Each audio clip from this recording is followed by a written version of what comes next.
Hey guys, welcome to the channel and welcome back to another video. On today's video, I want to talk about the part two from last week. I want to talk about this week the top 20 common investing mistakes and how to avoid them that beginners make, that intermediate investors make, that oftentimes long-term, long-time investors make. These are just the basic mistakes that you can make when you're trying to start or even trying to get better at investing, investing your money in the stock market specifically, right? These principles kind of leak over to other types of investments, but they definitely are available and things that we do in the stock market. So if you're checking in here, guys, do me a favor.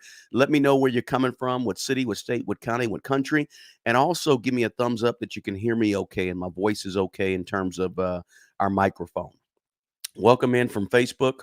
Welcome in from LinkedIn. Welcome in from Instagram. I think we're on Instagram as well. So we're in a lot of different places here. Let me do something here. So first thing I want to do, guys, today is I want to kind of recap where we were, what happened last week, what we talked about, and then I want to kind of jump into the new stuff. I did 10 of them last week. I'm going to do 10 of them this week. Okay, give me 1 second here. And I'm going to go to the chat here a little bit and see what we got. So give me just a moment here, guys. We're going to jump in here and get this ball rolling. If you're an investor, you're gonna definitely get some you're gonna get something out of this video for sure. For sure. So let's see here. All right, let's go here. Let's go here. Let's go there. All right, so we're there. We're good to go. All right. Appreciate it. Good to see we got somebody from Woodland Hills, California out here. Good. We got good morning to you, Charles. Good morning, Sherlock. Hey, good afternoon to you, Willie Wilo. T Marine. Kathy is here from Arizona. Good to have you. California again is in the house. Maple Shade, New Jersey, by the way. Thank you for the thumbs up. Appreciate it, guys. Pembroke Pines, Florida. We got California and Florida. All right. Two beaches on the either side of the coast. Texas City, Texas is here. Philly suburbs is here. Good deal. Good deal. We got him. Phoenix, Arizona's in the house. So we got him from all over, guys. Hey, from Atlanta, Sonia. Good to have you here. Is it Sonia or Sonia? Right? You always wonder about that name. So we're going to jump into it, guys. Feel free to chat. Feel free to drop a question. Put a Q in front of your question. We'll try to answer it along the way. We got some fantastic stuff to talk about, though. First, I want to recap, by the way. Recap. Last week, we talked about 10, the first 10 common investing mistakes. They were, one, expecting too much, right? Trying to expect too much, these large returns, right? Be level-headed, be patient, have reasonable expectations. We talked about number two was not having clear investment goals. If you don't know where you're going, you could end up anywhere. We talked about to make sure that you write down your goals, where you want to be with your investments at a certain and specific goals, right? We talked about that's how you kind of avoid that. The third one was failing to diversify enough. Don't have all your money wrapped up in Nvidia, please, please, please. Don't have all your money in just the Mag 7 top tech companies in the world, and that's only place you have your money. That's not good investing because it's not diversified enough. Spread it around a little bit. That way you can spread around risk. Then we talked about the fourth thing we talked about was focusing on short-term performance as opposed to long-term. In the short term, the stock market goes down and up, down and up, down and up. When you focus on the short term investing, oftentimes you get a little nervous because you see all these downs, this chink in the armor, so to speak. So, how do you combat that and avoid that? You focus on long term investing, right? Short term investing is way more risky. You're playing that you're almost gambling and what they call speculating when you're doing this short term investing. Focus on the long term. The fifth thing we talked about was buy high and sell low. That's a mistake that a lot of people make. The goal is to buy low and sell high, or buy low and hold. But a lot of people, they panic, they get nervous, they end up buying high, and when things go down, they get nervous and they sell, and they violate the cardinal rule of investing in anything. I don't care if you invest in pens, in cups, right? No matter what you invest in, you don't want, the whole point of investing is not to buy high and sell low. And that's a big one that people do. So avoid that by getting the fear out of your life. Okay. The sixth thing we talked about last week was trading too much and trading too often, right? Patience is a virtue when you're talking about investing. You don't have to trade, trade, trade, trade. Buy and hold. Hold is good. Nothing wrong with hold, right? Over the long, there hasn't been a 20-year period in America in the stock market, in the history of the stock market, where the market is down. I don't even think there's been a 15-year period. So the point is, buy and hold. The seventh thing we talked about last week was paying too much in fees and commissions, right? And not understanding fee structure when you go to buy an ETF or when you go to buy a single stock. What are you what are you being charged to own that stock, right? Just be aware of that. That's how you avoid it. Number 8 was last week we talked about not going over your investments on a regular basis, kind of like forgetting about it. And next thing you know, you forgot about it and it dropped, right? And you didn't think about it. You didn't know what was going on because you didn't pay attention to it. Now, nothing wrong with, if you're a long term investor, you don't want to actually watch them all the time, but at least pay attention, right? Number 9, we talked about last week, was taking on too much risk, too little risk, or the wrong type of risk, not understanding what is risk tolerance. What does it mean to measure risk? What does it mean to think about risk? What does it mean to mitigate risk? Everybody forgets about risk, but whenever you're dealing with money and investing, you're talking risk. So make sure you understand how to evaluate it. The last thing we talked about last week was investing too little. A lot of people do this. They say, I'm going to put in, I'm investing 3% of my into my 401k at my job. That ain't enough. Stretch yourself. And then last week I did a live about, hey, my biggest mistake of all time when it comes to investing in money is not investing enough. Cost me at least $500,000 because I did not invest enough money. And I did a live on that. Now, if you want to look at part 1, because we delve much deeper into each one of those, it's the first link in the description box of this video here on YouTube. You can check it out. All right.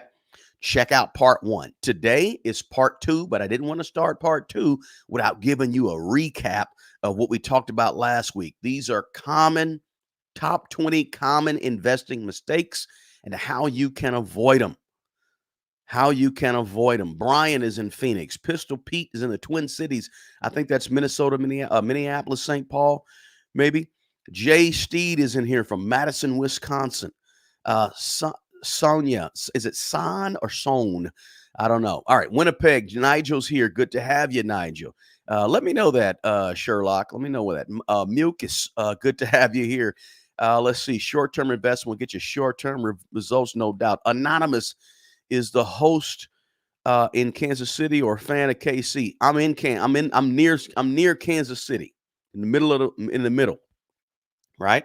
So good question, Anonymous. Appreciate you guys. Hit that like button. Yes, get them up as you come in. Just tap that because we're going to go through some stuff today that is really going to be helpful for the new investor or the middle investor, right?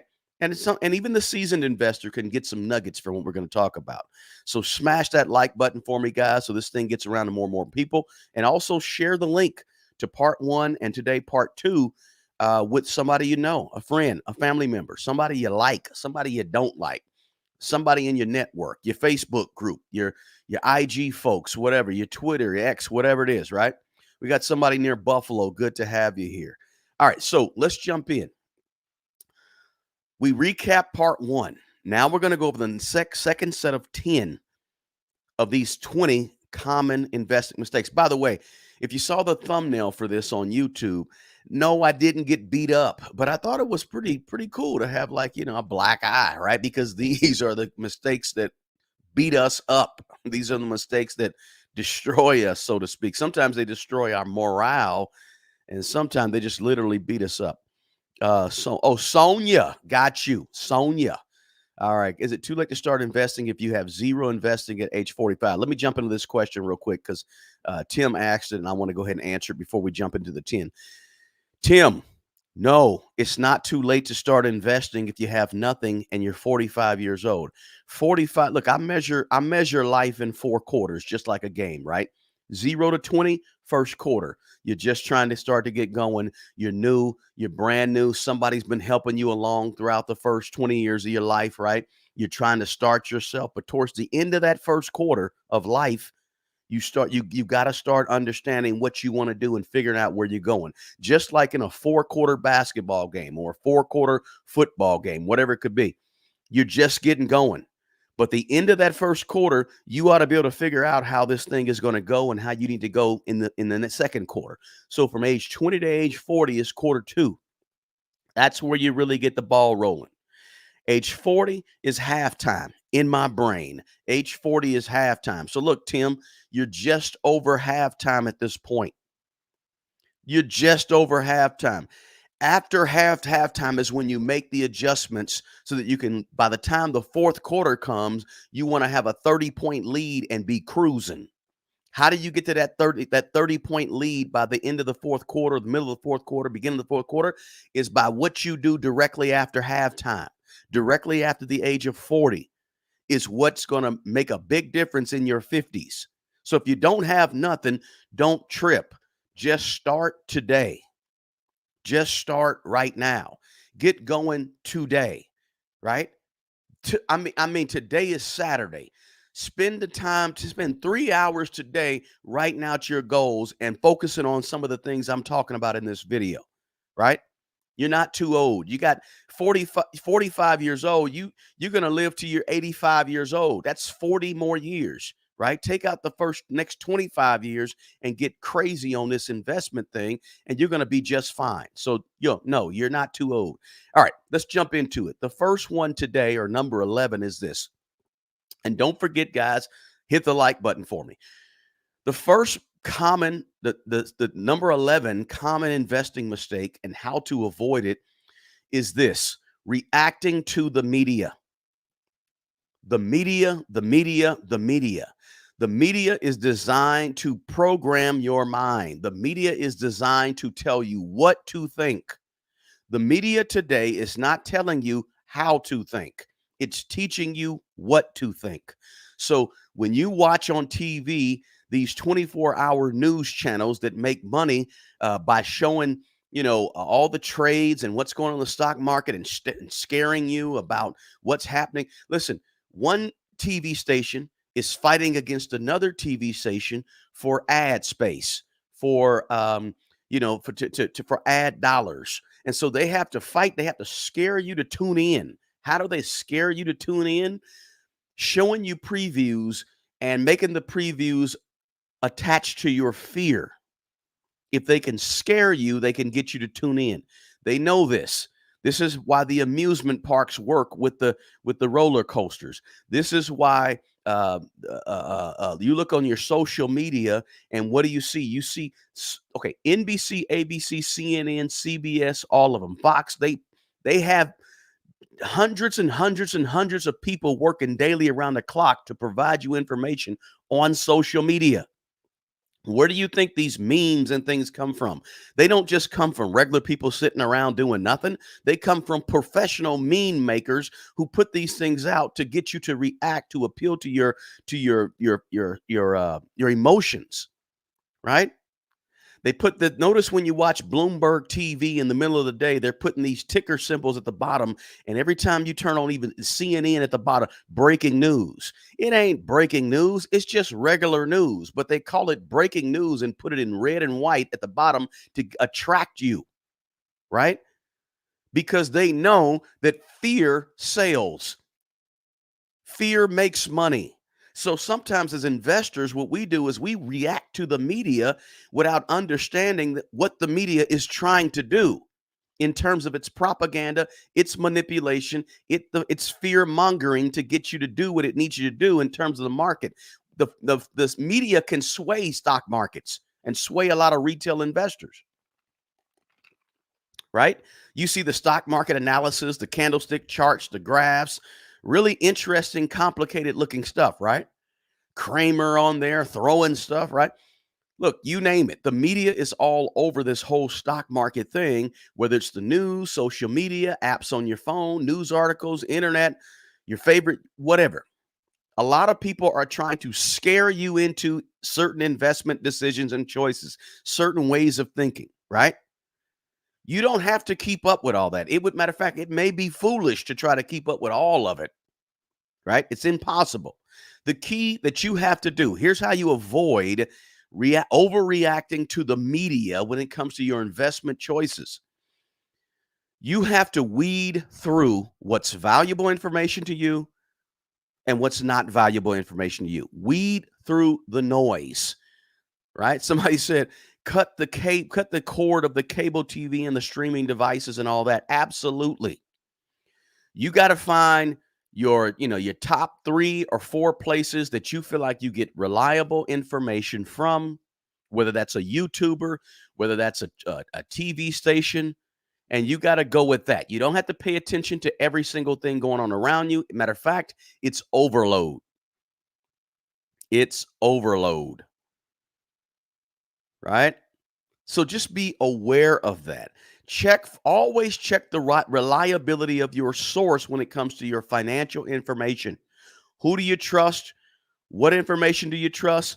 Does that information line up with your goals and your strategy and your core values and beliefs about how you're investing and what you're investing in? This is why you develop your core beliefs and your values and your investing strategy up front. Stop investing without a strategy. Stop investing without understanding your risk tolerance level and your core beliefs and your core values.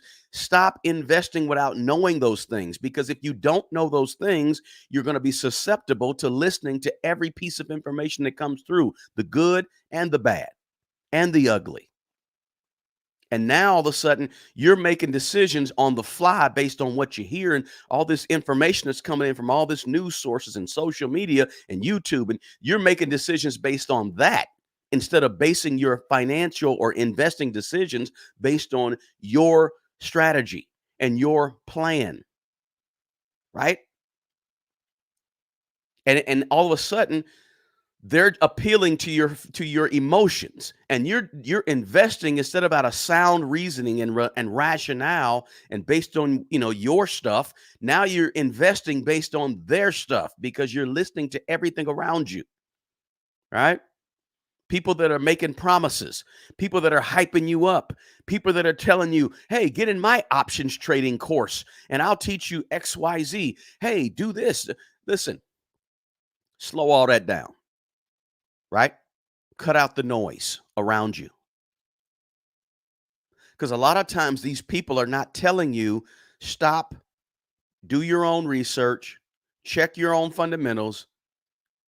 Because they're not doing that, you have to begin to use your own level of discernment as an investor. Successful and seasoned investors, they gather information from several independent sources, and they do their own research and their own analysis. You have to get to that point. You use the news. You don't use the news as your sole source. You guys know what a sole source is. That's an only source. Don't use the news and the media and social media and YouTube as your only source of investment analysis. That's a common investor mistake, a common investing mistake. Because listen, you have to know this. The stock market is looking forward. 9 times out of 10, by the time you get the information on social media, the information is now public. It's already been factored in to what's going on in the stock market by the time somebody has taken the time to write a story, or by the time somebody has taken the time to produce a story and put it on CNN Financial or MSNBC Financial or on Bloomberg TV before it gets there. It's already been factored into the market pricing because people are already aware. So take that into consideration when you're talking about the media. But do your best to avoid that by blocking out some of what you hear. Okay. Let's go to the number 12, which is number 2 today, but number 12. The 12th common investing mistake and how to avoid it is not knowing the true performance of your stock or of the company that you've invested in.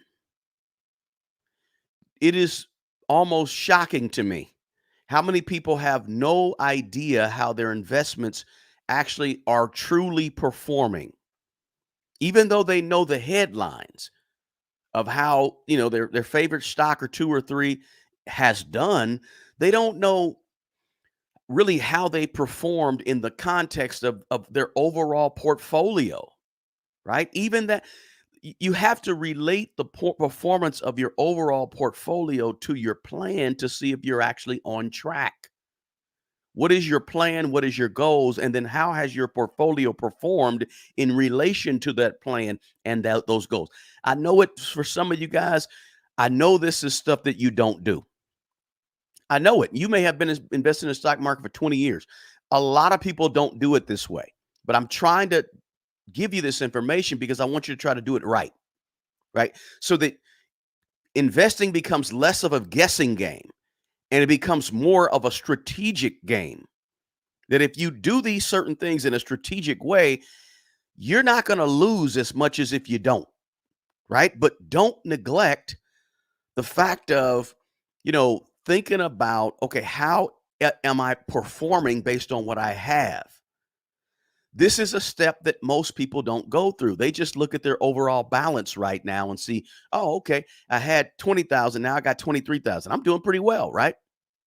But what is doing well inside of your portfolio? Measuring stock performance is one of the most technical things that you can do, and that's why people sort of stay away from it because you're looking at the metrics, right? You're looking at how well a stock is performing, say relative to its past performance, or how well is it performing now in relation to the overall market, or how is it performing now in relation to the other stocks in the same sector, right? You're looking at how the price changes. You're looking at percentage of price changes. That's why when you go to yahoo.com, they give you the percentage of change. I don't know if you guys ever noticed that, but let me just pull up a stock. We talk about Nvidia quite a bit, right? Let me pull up a stock and show you what I'm talking about real quick. They're tracking. They show you this, but most people don't pay very much attention to it, right? So let me share my screen real quick. If you're not over here on YouTube, guys, forgive me with the overactive tear ducts, right? Sometimes I have some overactive tear ducts, but let me show you what I'm talking about. Percentage of change. So here I just shared my screen. If you're not on YouTube, you might not see it, but so here you look at Nvidia. Nvidia Yahoo. On Yahoo, they show you the percentages, right? For the day, it's down. For the day, Nvidia was down. It closed down negative 3.16, right? Over the course of a year to date, let's say year to date since January 1st. Year to date is January 1st. 1 year is 365 days. So since January 1st, it gives you those percentages right here, right? But most people sort of don't pay a whole lot of attention to that so much, but you should, right? I just want to show you that quick illustration of what I'm talking about. So you should pay attention to percentage price changes. You also should be paying to total return, annualized return, right? How much is earned per year? You should be paying attention to if you own ETFs. And what about comparison to benchmarks, right? Comparing the stock's performance to the overall performance of the S&P 500. So the overall S&P 500 is up 10% for the year, but your stock is up 18% for the year. Comparing those two, or your stock is down for the year, right? What about the relative strength to the overall market? What is your stock's overall relative strength to the overall market? What about some of those ratios that we talk about? Or how about earnings per share? What is your stock earning for each share that you own? What about your PE ratio, right? Price over earnings per share. Measuring the company's current price relative to its earnings per share, right? Or price to book or dividend yield, all those.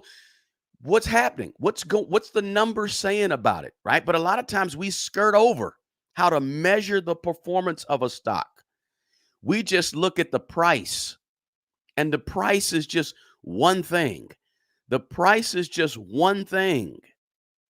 It's not the overall thing, but most of us are just looking at price, right? There's more to look at. What about, volatility of the stock? Is the stock way up and way down? Is the stock doing what Tesla has done, or is the stock doing what AT&T has done? Two different stocks, right? Tesla in the AI space and the technology space, and of course the EV space. Tesla, boom, boom, boom, boom. AT&T, boom, boom, boom, boom. Much less volatility. Are we looking at that, right? The amount of variation, or what they call dispersion along a set values. Tesla's dispersion's way up. AT&T's dispersion is not very much, right? Are we looking at the technical analysis, the fundamental analysis, the earnings reports? How many of you in the chat here have looked at a 10Q? Not the summary of a 10Q, but actually looked at a 10Q in the last, say, 2 weeks. How many of you have gone to the SEC's website, or gone to the company's website, right? You go to Chipotle's website, they have the information there. You got to poke around a little bit. How many of you how many of you have gone to a website of a company that you're invested in, and you've looked at their earnings report on a 10Q in the last couple of weeks, right? This is what you should be doing. But most people, most retail investors like me and you, we're retail investors. There's a difference between us as retail investors and institutional investors. Institutional being the big boys that that buy 100 million shares, right? We're institutional investors. We're lucky if we buy 5 shares, right?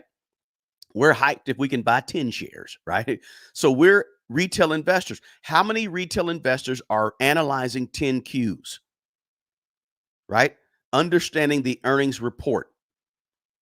And I like to look at 10Qs more so than the 10Ks. 10Ks being the annuals, 10Qs being the quarterlies, because I want to keep up what's happened in the last 3 or 4 months, right? To make these decisions, right? How many people are doing that? Are you looking at a 10Q and understanding top line revenue, the increase of a company's sales over a specific time? The revenue, just sales, right? How about profit margins? How about debt, right? Debt. How much debt does a company have that you're investing in? You've looked at Tesla. What does Tesla's debt look like, right? Who's keeping up with that? Now, most of us, we're not investing like that.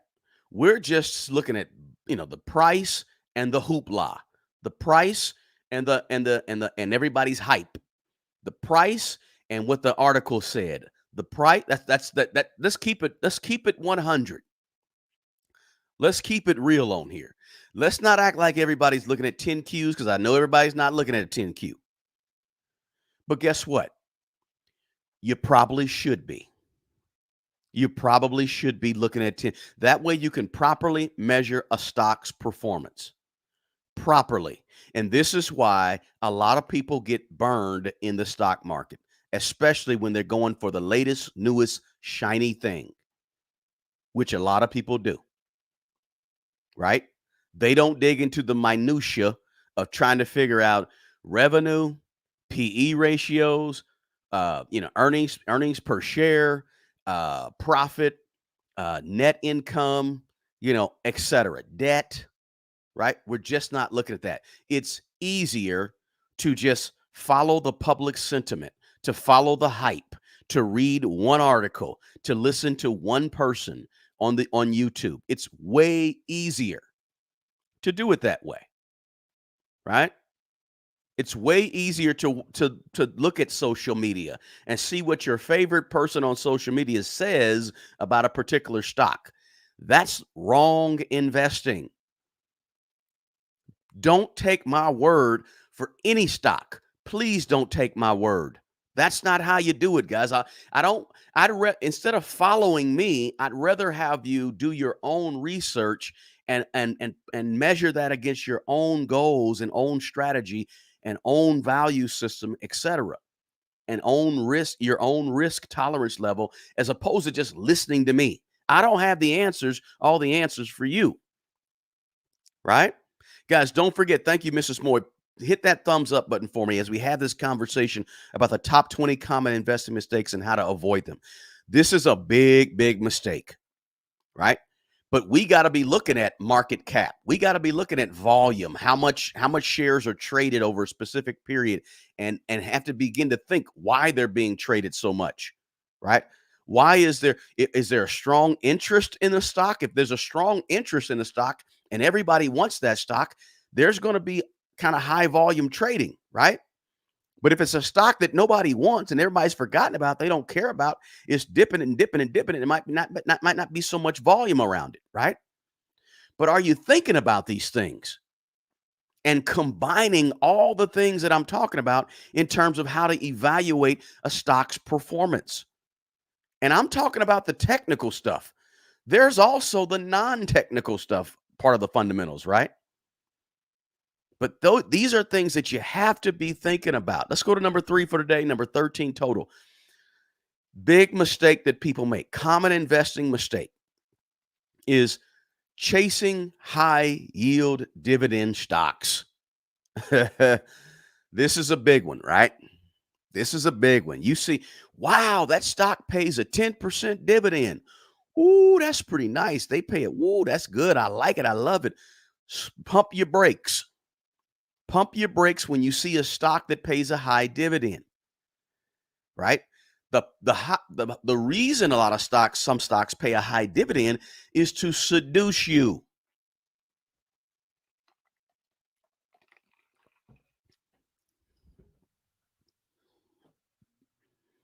One of the reasons that sometimes some stocks pay a high dividend is to seduce you, to bring you in, to actually, I don't want to say, it just want to lure you in, basically, right? Because there's, hey, why wouldn't you go out and, try to maximize the amount of money? Yeah, this is great. This is awesome. They're going to give me back all this money. They're going to pay me as a shareholder a certain portion. Awesome. Always remember this when it comes to high yield dividends. Past returns are not an indication of future performance.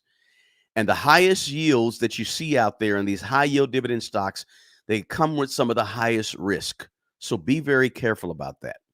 You have to be a person when you're investing in stocks and you're looking at high yield dividend stocks or high yield dividend ETFs, whatever it may be. You have to be looking at the big picture. Don't get distracted by the shiny little item that they dangle in front of you out front called the high dividend yield, right? It's a shiny little object they dangle before you right out front to try to get you to go ahead and buy their company, buy their shares. And hey, we're going to give you some money back. But all the money they give you back is money that's not going back into building the business and growing the business. So a company that offers a high yield dividend is trying to attract investors or keep investors. That's the whole point. And money that goes back to you as a shareholder because of a high yield dividend is money that is not going back into the company to further grow the company. You got to understand that, right? And sometimes we get seduced by a high yield dividend and we say, wow, I have $500 a month just from my dividends they're giving me back. Whoa, I'm making $10,000 a month. That's a lot, but let's say $10,000 a year just from dividends. Yay. Please keep in mind the big picture. There's a problem with chasing some of these high yield dividend companies, right? It can be tempting, I know, because of the possible income you can receive for doing nothing but investing, right?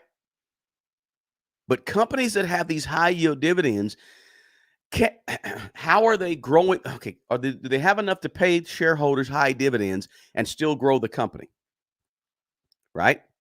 If the company's, excuse me, earnings decline for some odd reason, right?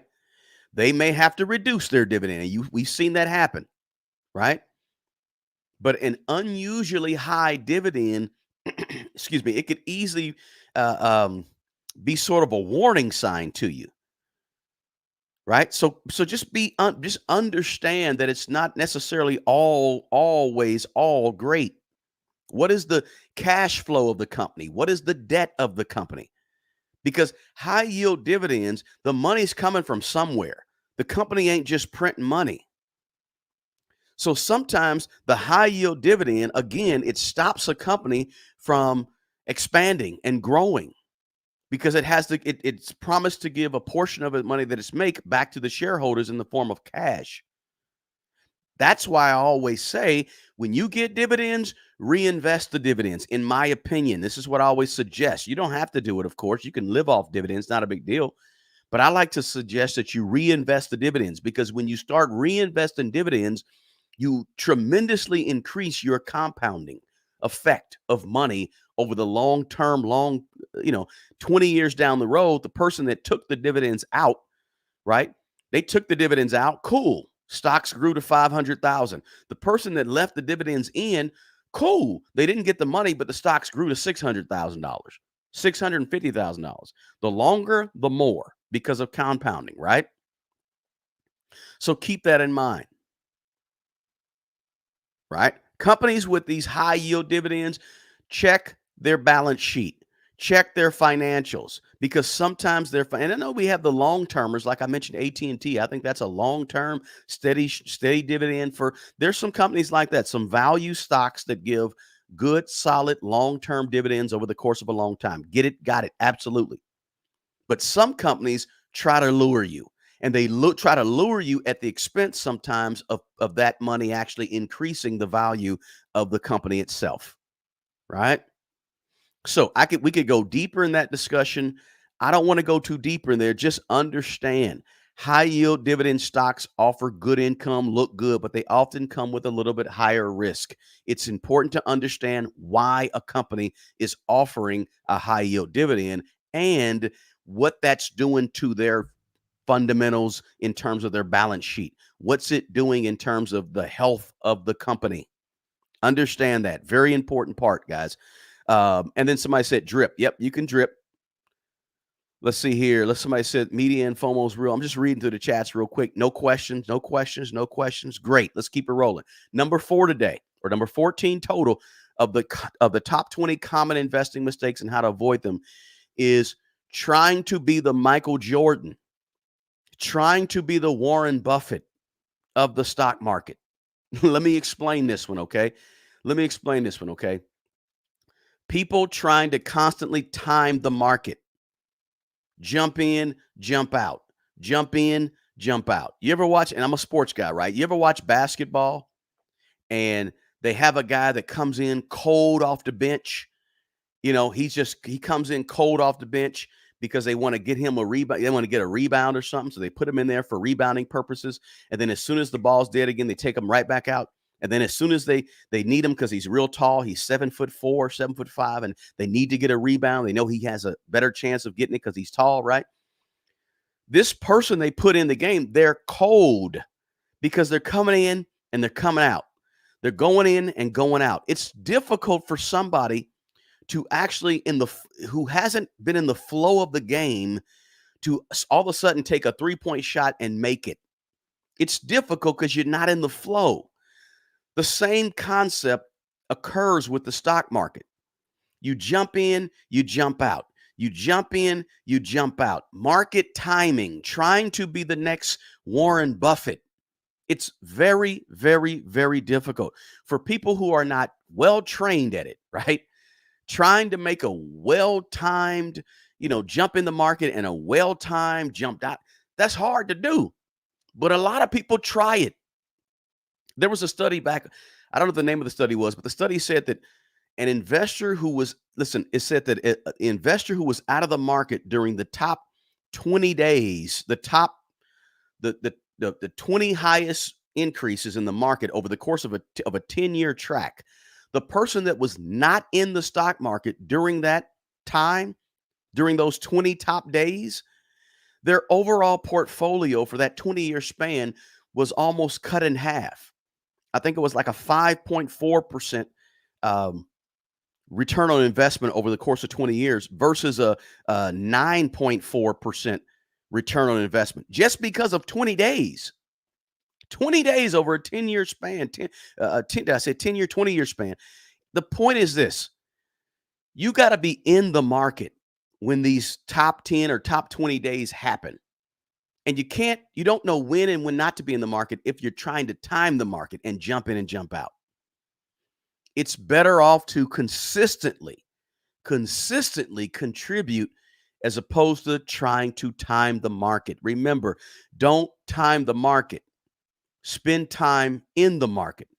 You run the risk of by trying to be this top-notch, one-of-a-kind Warren Buffett, Michael Jordan of investing in the stock market. You run the risk of missing the best performing days, and that destroys your overall return on investment over a course of years.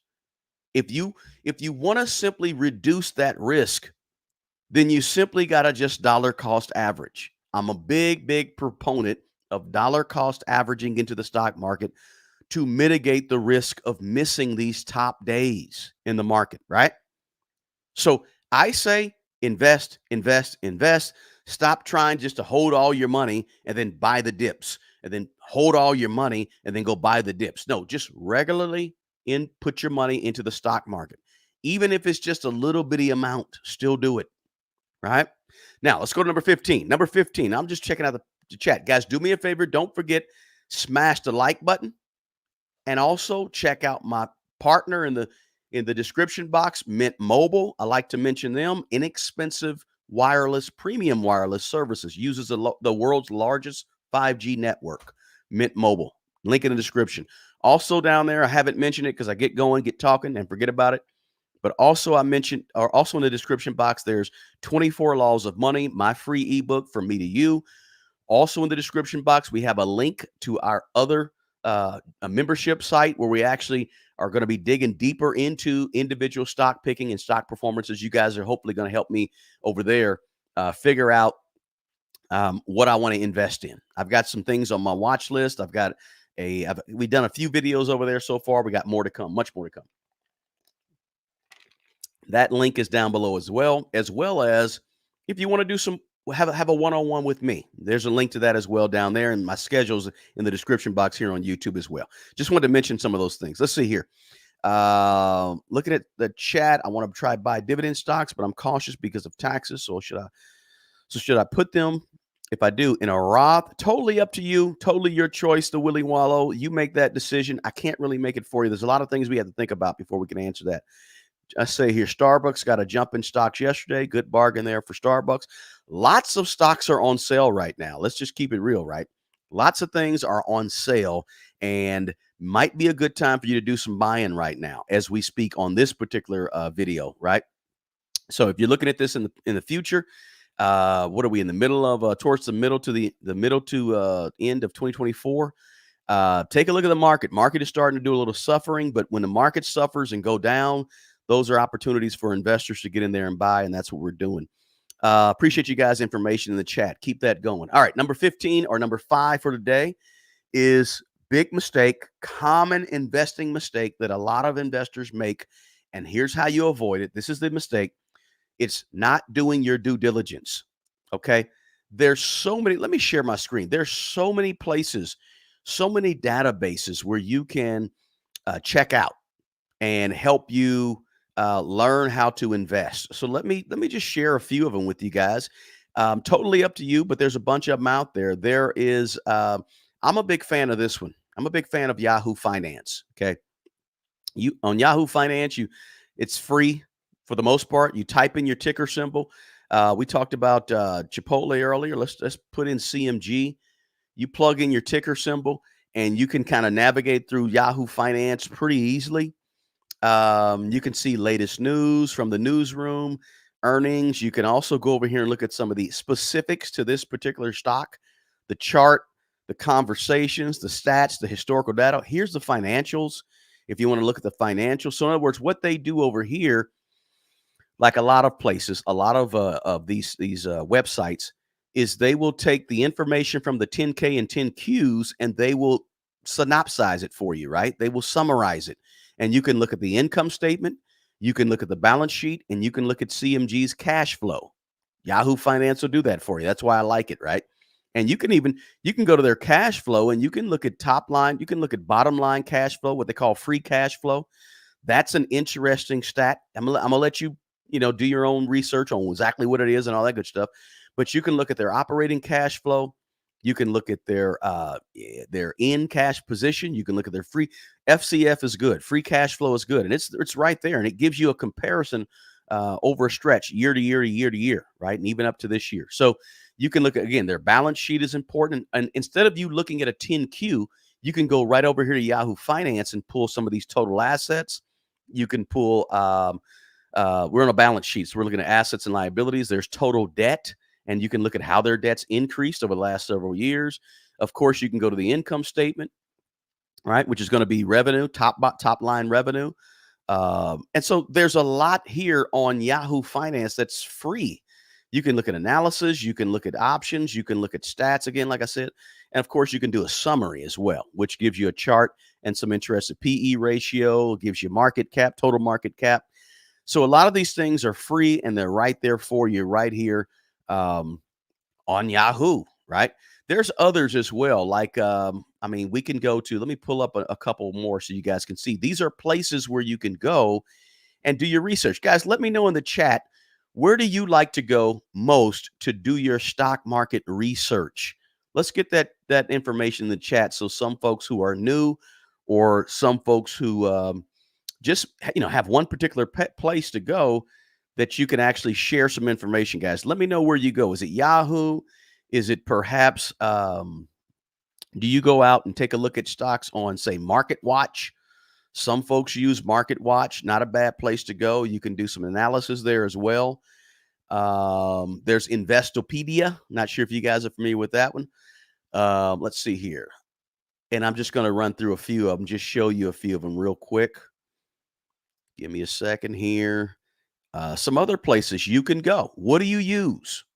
Right? What do you use? Are you a Motley Fool person? Are you a Morningstar person? Are you a like I said, Market Watch? Where else we got them? We got them all over the place. Investopedia. Let me go to Morningstar. See if I can't find Morningstar. I think Morningstar is pretty popular.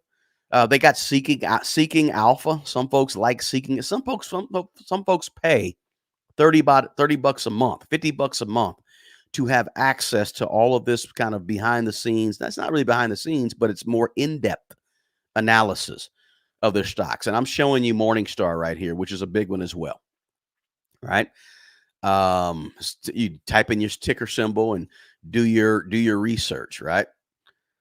So there's all different types of places that you can go. Where are you guys going to get your information about stocks? Are you going right to the website? Let me know. Motley Fool is popular. TipRanks, Kathy said. TipRanks. Okay. Don't think I've heard of Tip. I think I heard of TipRanks. Somebody said, let's see here. Morningstar is very popular. Absolutely. Let's see. Boom, boom, boom. Okay, good. So fantastic. So the point is that some people don't do their due diligence. That's a common investing mistake, right? There's a lot of databases out there where you can check whether the people who's managing your money have, the training and experience, right? And make sure that you understand it as well, right? And check out the people that are doing who's managing your mutual fund. Do you know who's managing your mutual fund, right? So that's a mistake, right? You can if you invest in Vanguard has tools for you to do your searches and checks, right? If you invest on Charles Schwab, I think Charles Schwab is using what they just bought, Thinkorswim. So I use a lot of Thinkorswim stuff because I have a Charles Schwab account, but there's many platforms where you can actually do your research. The problem is a lot of people do not do the research, right? Common mistake, and you can avoid that by actually doing your research. Earlier, we talked about 10Qs and 10Ks.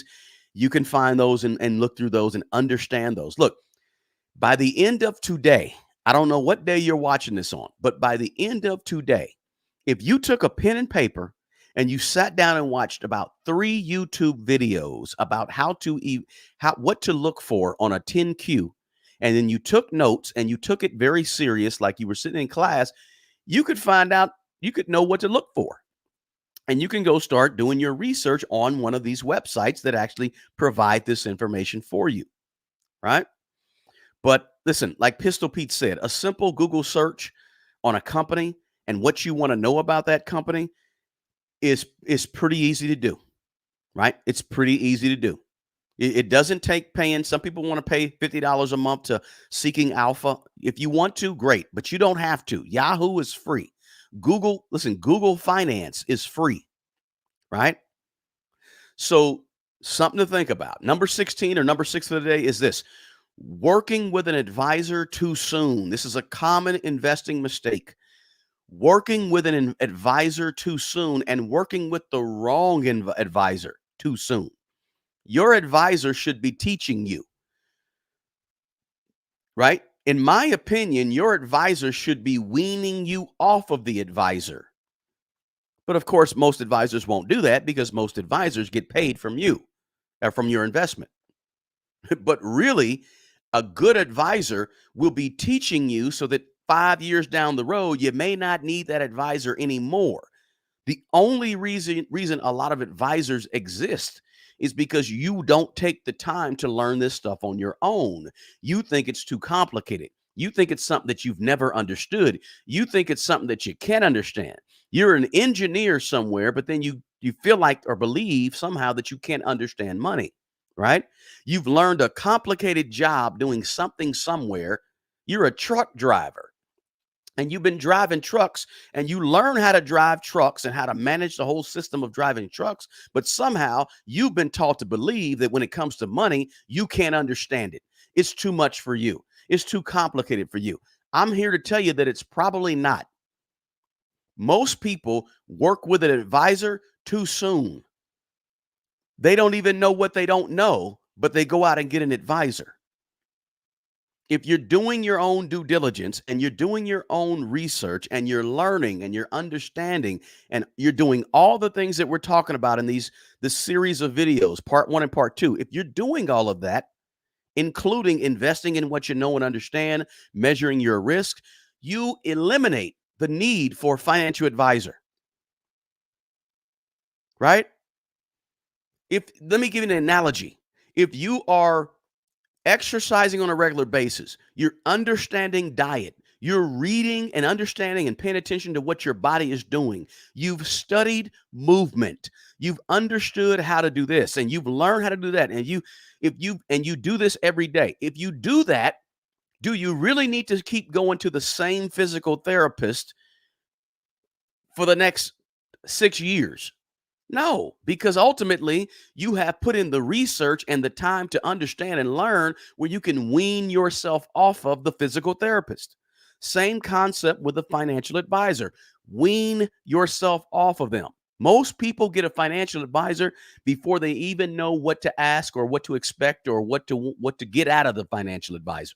They just get one because they look at money and it intimidates them. Although they spend money every day, the back end of understanding it is intimidating. But if you're doing what we're talking about doing, you don't really need an advisor at this point. Now, if you're tossing around $2 million, $3 million net worth, I totally understand there may be some more complicated things you want to do and you want to experience. Maybe you need to have an advisor or someone help you, right? When your net worth gets to a point. But think about it though. You may not need an advisor right now, depending on your circumstances, your goals, how much money we're talking. Knowledge, knowledge, knowledge. Listen, you're watching me. You watch other YouTubers. Gather this knowledge, take notes, read the books, get you a little library working. But you can develop a strong understanding of this particular subject matter, whether it's, business building, financial planning, whatever. You may not need an advisor, right? I just showed you Yahoo Finance that'll break a lot of this stuff down for you. You can get YouTube University is a solid thing, right? Advisors charge fees. Advisors charge fees. You manage stuff yourself, you might be able to save some fees, save some money. But it's not just to save money. I don't want to make it all about just saving money. Maybe you don't need an advisor because you need to learn this stuff, right? This is an area where you can learn. Advisors, listen, advisors sometimes, let's keep it real. I don't know if we have advisors in the chat, but we're going to keep it real on this channel. Sometimes advisors recommend products with higher fees and higher commissions, which impact your overall returns, but it pads their pockets. Yes, there are advisors that do that, right? You might have known one or know one. Listen, they will sell you that $600 a month insurance, whole life insurance premium that's attached to an annuity that you don't really need. They'll sell you that. And not just that, but it could be other products, right? But the other thing is this: maybe you want to have some type of autonomy and flexibility where you can make decisions quickly and you don't have to run it by an advisor who took the week off to go to a vacation in Florida who's not around. But you want this information fast because you saw something and you read something and you understood something. All of a sudden you need answers, but you can't make any changes to your portfolio till you run it by some advisor who just took a 2-week trip to Australia, right? Listen, the other portion of this, why you may not need an advisor, is because of your own learning and your own personal development, right? Successfully being able to manage your own personal finances, that's a solid thing. That's a solid thing to have in your confidence and your boost of confidence, right? But learning how to navigate some of these online platforms and all these things, right? Learning how to navigate some of these things can be important, right? Can be important. Now, don't get me wrong. If things get really complex I'm not telling you to go out and do your own estate plan. Go ahead and get you an attorney or somebody to help you with your estate plan. I'm not telling you to write up your own will and pay $50 for some online. I'm not telling you that. I'm telling you there's some situations that are complex that require legal stuff, business stuff, advisors, and etc. There's some people who are under certain time constraints. They got to get something done quickly.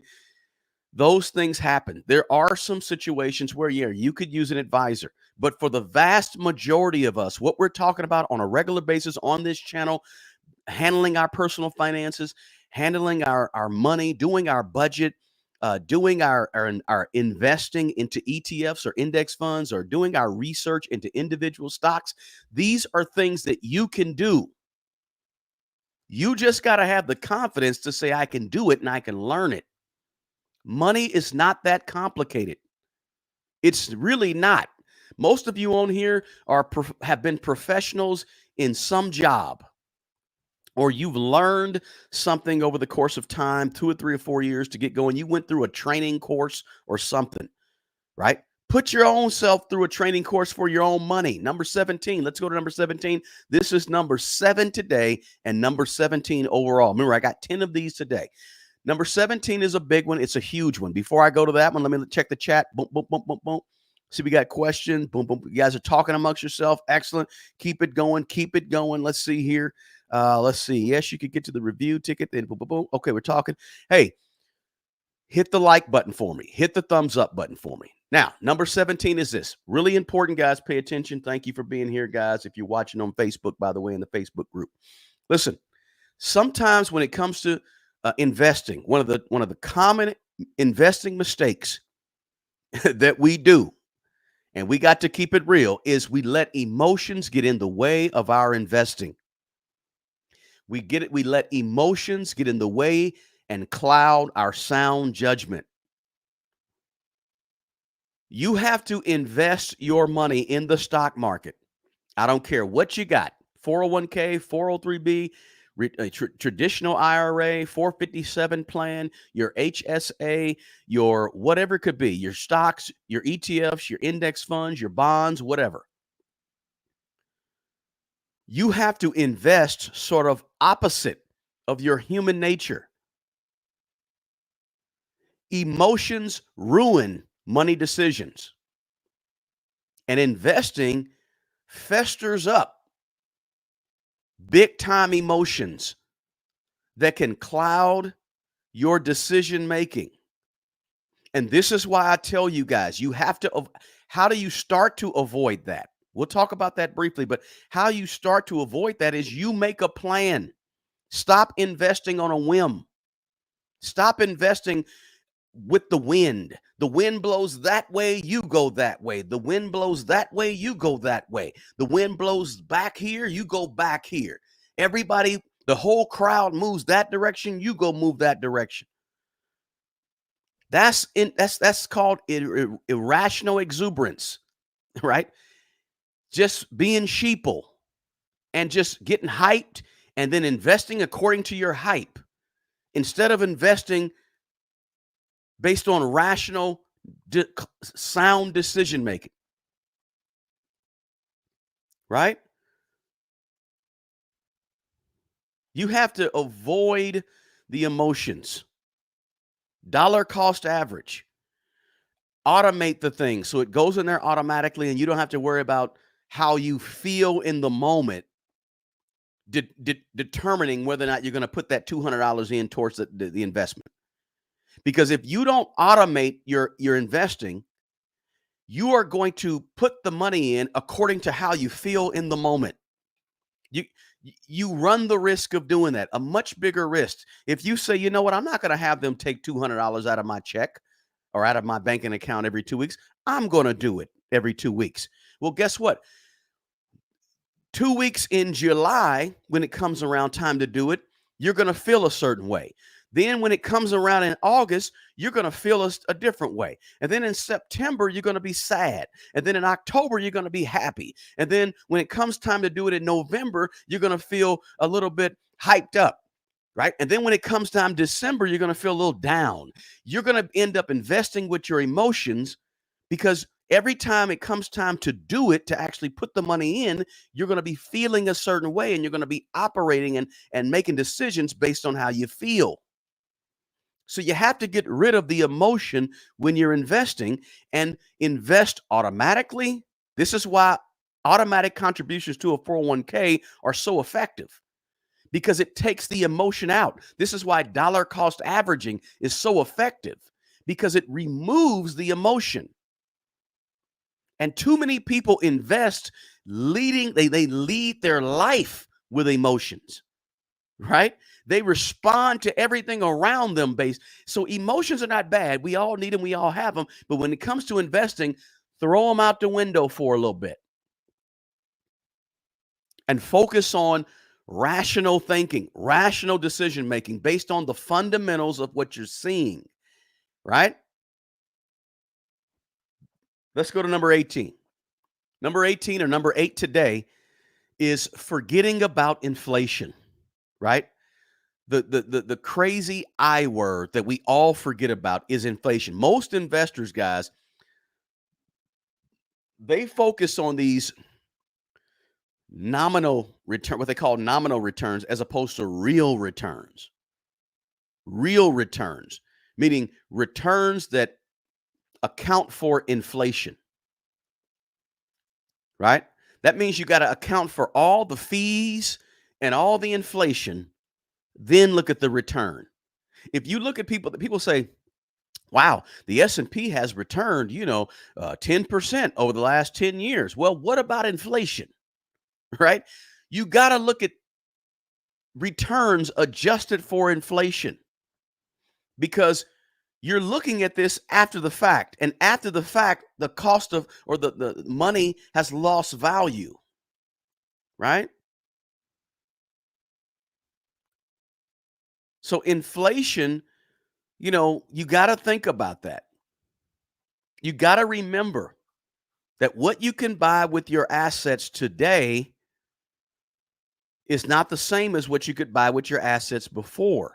So you have to sort of develop the habit when you look at your money and when you look at your performance of your stocks and all that good stuff, you got to be in the habit of adjusting for rising cost or invest in adjusting for inflation because your dollar value, your purchasing power is always eroding because of inflation, reducing the value of money over time, right? So your future purchasing power, even when you look at even when you run, let's say, a compound interest calculator, right? When you run a compound interest calculator and you look at it and say, "Wow, if I let this amount grow and gets this amount of return, I'm gonna have $1.1 million." Slow your roll, full stop. Account for inflation. That $1.1 million that the compound interest calculator told you would have is not $1.1 million in terms of purchasing power 15 years from now. It's not. Let's be real. It's only going to be about $850,000, right? So when you do compounding and you look at your compound interest tables to see if what your money may grow to, you have to make a decision or you have to think about accounting for inflation, right? Nominal, what's I said nominal. Nominal returns is the gross returns on investment. So when you run that compound interest calculator, and it comes up with $1 million, that's the nominal return. But the real return is when you adjust for inflation or any fees, right? But specifically in this instance, let's talk about inflation. You adjust for inflation to get the real return, right?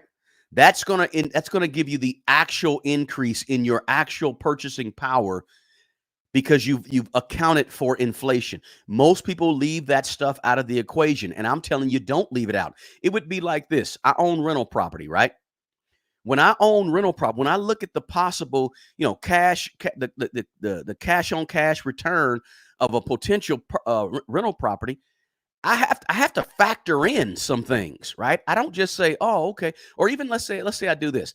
I look at, okay, I'm going to get $2,000 a month or a month for 12 months for a piece of property. I'm going to get $24,000 in a year.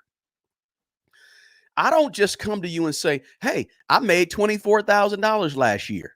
No, that's the nominal return on investment, $24,000 a year.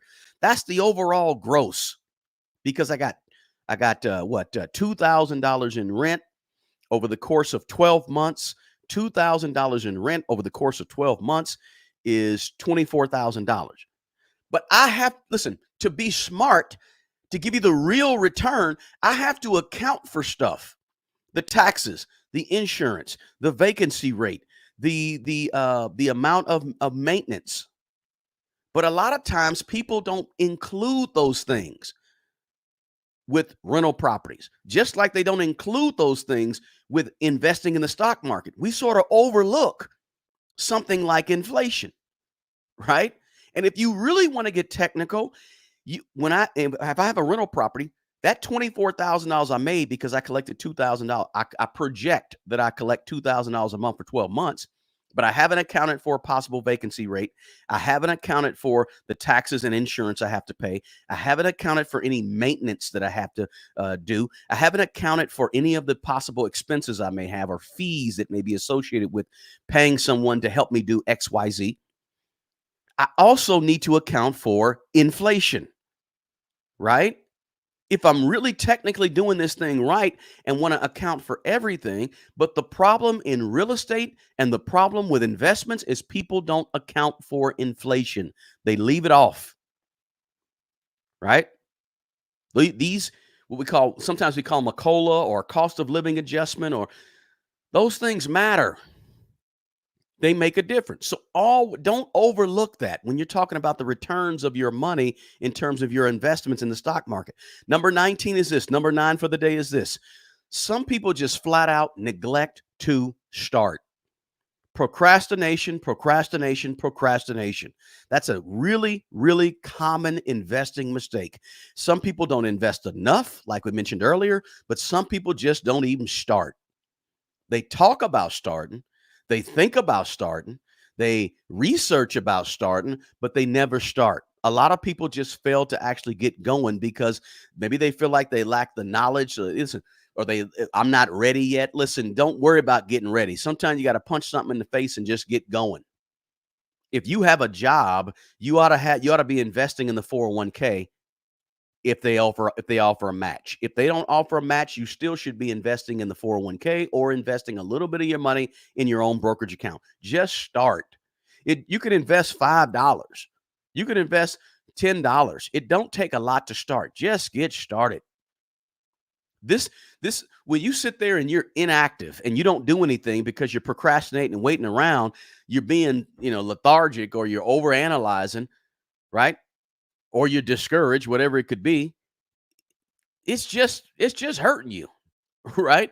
Because what did we say earlier? It's not necessarily timing the market, but it's time in the market, right? Maybe listen, I understand.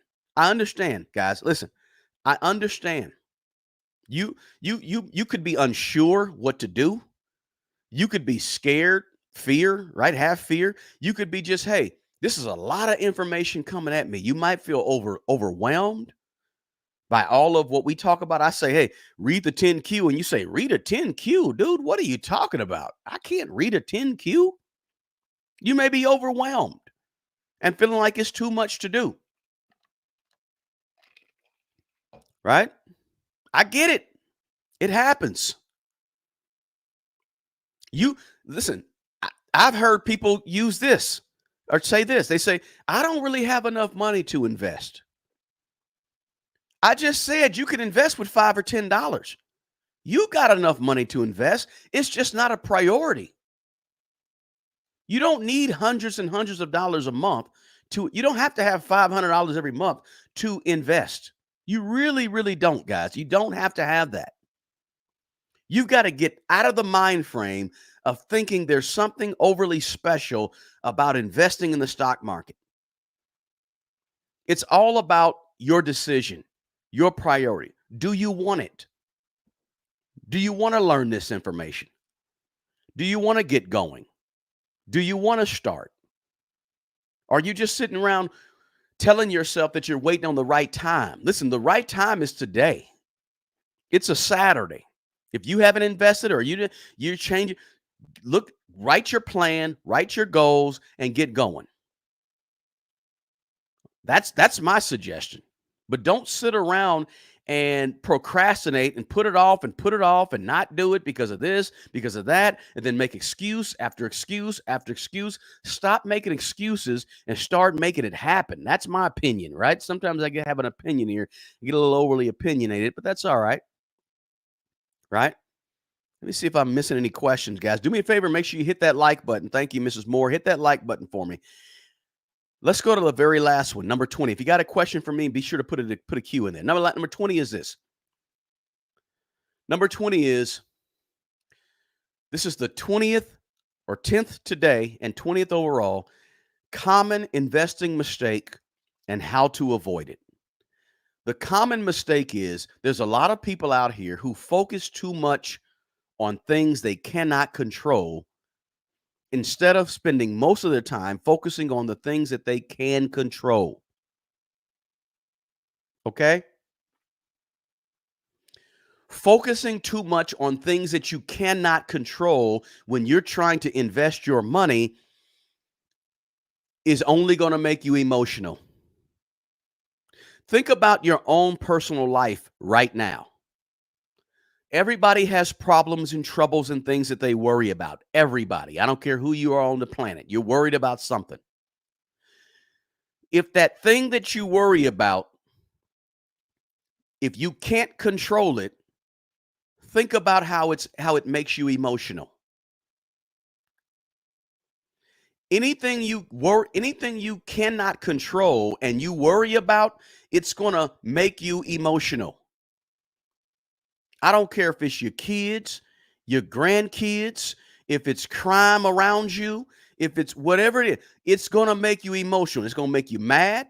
It's going to make you happy. It's going to make you sad. It's going to get you hyped. It's going to get you down. It's going to make you depressed. It's going to give you all these gamuts of emotions. When you focus too much on things you cannot control, you will automatically become emotional because it's just human nature, and we're all humans.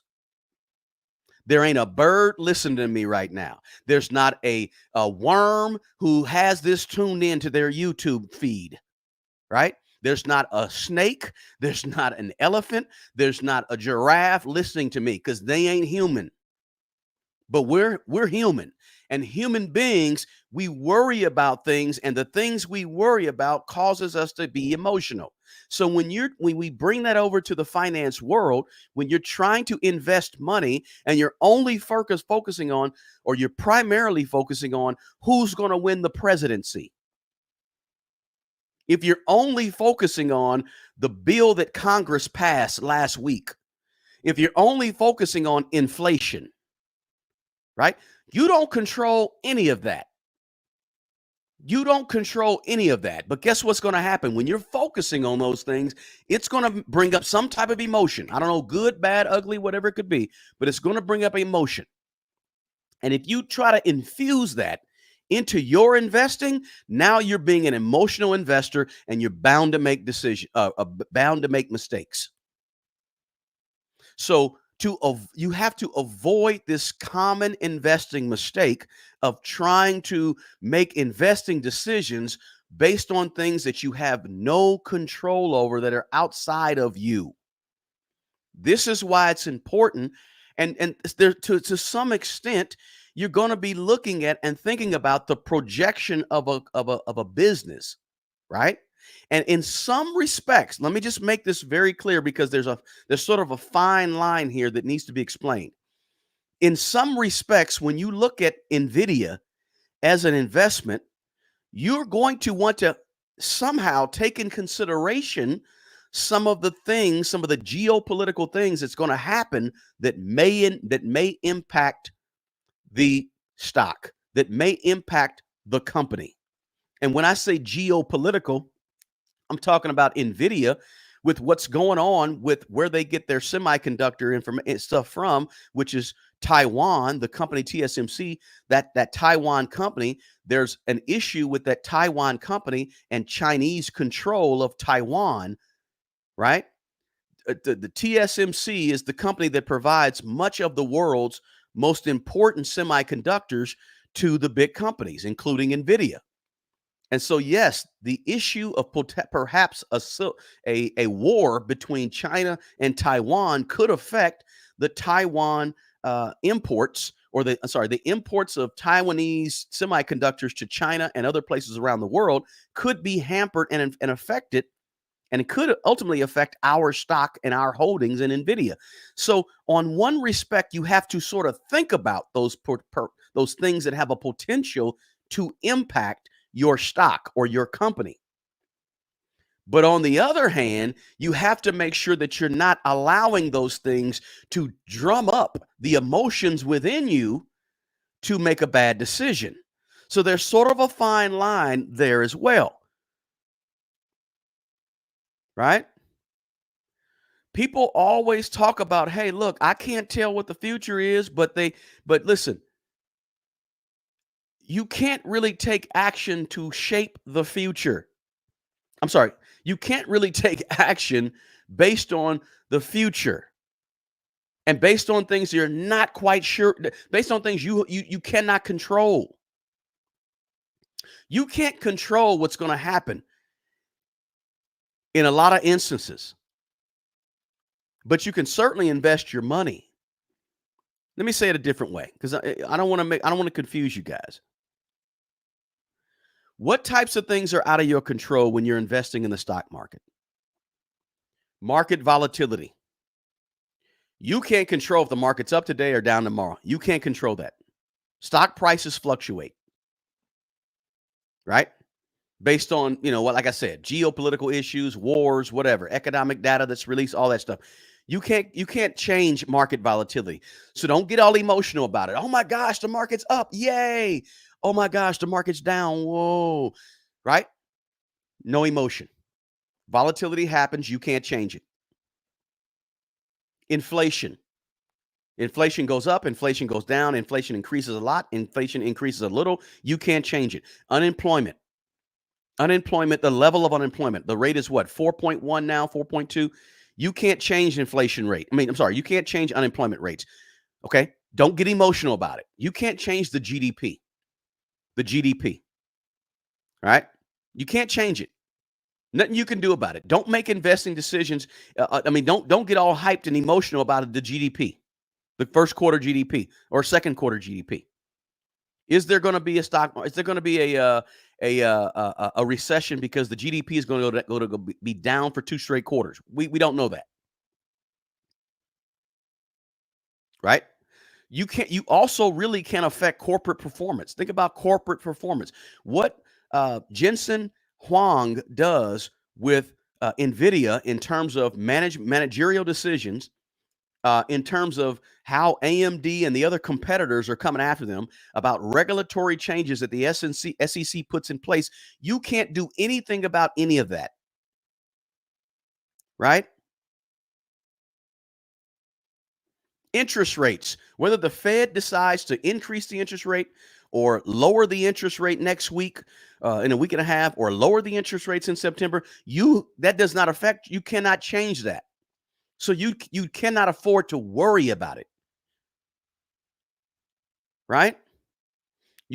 Don't worry about the things you cannot change, but perhaps use the things that you cannot change when you make your financial decisions. I'm not telling you not to use some of those outside things, because you got to use them. You should use them. Just don't worry about them and get yourself in a position where now you're emotionally involved with who the president's going to be. And so now you're so emotional about that, something you can't really change. You can vote, nothing wrong with that, right?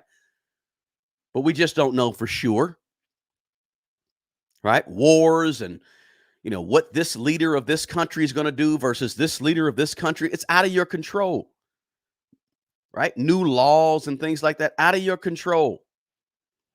When you invest, you have to be an even keel Tim Duncan type of investor. Who is Tim Duncan? He's the basketball player that didn't show emotion on the court. Things get good, same face. Things go bad, same face. Things hyped, maybe a slight smile. Things not so hyped, maybe a slight smile. You just don't know what he's going to react emotionally on the court. You got to be that type of investor on the court of investing. There might be a hurricane or tornadoes and whatever. I think tornadoes only happen like right in the middle of the United States for the most part, right? But there might be a hurricane, a tsunami, whatever it could be. There might be, everybody might get hyped and everybody might mark the sentiment of the market. Technology changes, currency exchange rate trading changes, right? You have to understand these uncontrollables, these things you don't control. You have to understand them to help you make a more informed decision and develop these risk mitigation strategies. But you can't worry about them. That's the difference. You can't worry about them, right? Understand them, but don't worry, right? Create an investment plan of action, guys. Commit to consistency over time, over a long stretch of time, dollar cost averaging. Only invest in the things that you understand. Risk what you can afford to lose and diversify your investment choices. And always look at dividends as a potential to reinvest to help you compound money. And most of all, do not panic whatever you do. Do not panic whatever you do. Listen, I hope this information is helpful, right? I hope this information is helpful to you guys. The top 20 common investing mistakes that we all tend to make if we're not careful. This has been sort of like, over the last 2 weeks of having this conversation, sort of like a master class for investors, sort of like a master class to say, hey, this is what you don't want to do. Please avoid this, and here's how to avoid this. right? Part one was last week. Part two is this week. I hope you guys got something of value out of this. Let's see. Question: does Tim Duncan have a book about how he stays cool and calm? I don't think so. I don't know. Good question. I'm not really sure. But he's, his demeanor on the court is the demeanor that you want to have on the court of investing. Very good point. Very good point. Very good information. So hey, very good information. Very good point to think about when you're making your investment decision. So I hope I got got something through to you guys that would help you, something that will get you on your investing journey over the last couple of weeks. If you're watching this for the first time, please look at the chat. I'm sorry, look at the description box on YouTube. There's part one that we discussed last week. Today is part two. Hey, share this information with people that you know that could use this information.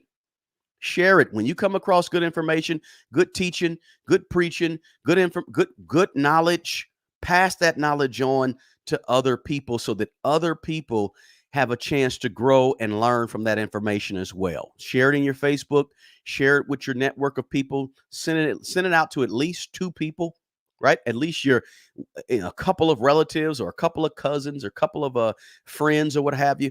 Send that off, guys. And I appreciate you guys in the chat. Thank you, Mrs. Moore. I appreciate you guys in the chat for if you're watching this on the replay, you need to watch, you need to read the chat. The chat is lively, right? People giving information. So I appreciate that. Thank you, Wallamala, Everett, Nigel, Lashes, Bank, Sherlock, Panama Jack, Kimmy Apple, all of you guys, Alvira, I think I said Nigel, but all of you guys, thank you so much for hanging out with me. I'll be back on here doing a live tomorrow around 1 p.m. Got something that is kind of pressing on my mind that I really want to talk to you guys about. Again, I apologize about the overactive tear ducts. If you're watching on YouTube, watching on Facebook, thank you. LinkedIn, thank you. Appreciate you guys being here. I hope you got something of value. If you did, drop a comment on this video below as well. Hey, listen, as I always say, the best person who's going to take care of the old you is the young you. Guys, take good care of yourself and take care of other people. Until the next video, peace.